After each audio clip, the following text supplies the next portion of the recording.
Some workers and advocates are sharing their concerns about Atlanta's readiness for the World Cup. It comes as the Atlanta City Council is looking to crack down on immigration and customs enforcement facilities and operations.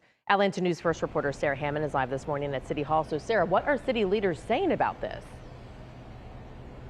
Well, let's start with this press conference that we're expecting a little later this morning. A coalition of some city leaders, workers, and advocates are going to be talking about what they say are their concerns about the city's readiness ahead of the World Cup. Some of those topics are going to include public safety, labor conditions, and immigration policy. Now, immigration and customs enforcement is something Atlanta City Council members are looking to take on during their meeting today with two resolutions. One would express opposition to large immigration detention facilities within the city. The second would establish policies for Atlanta police officers to document federal immigration activity in the city when APD is present, including preserving body camera footage. Now, Playfair ATL, a group we're going to hear from in this press conference a little later this morning, says they want to make sure everyone feels welcome at the World Cup and beyond.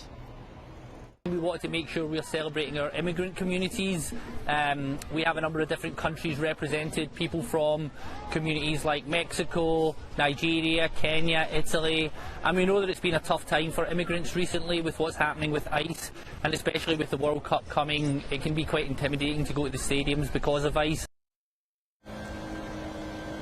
Now, during a February press conference, Atlanta Mayor Andre Dickens says he hopes ICE's presence is non-existent during these 8 World Cup matches that are being hosted here at Mercedes-Benz Stadium this summer.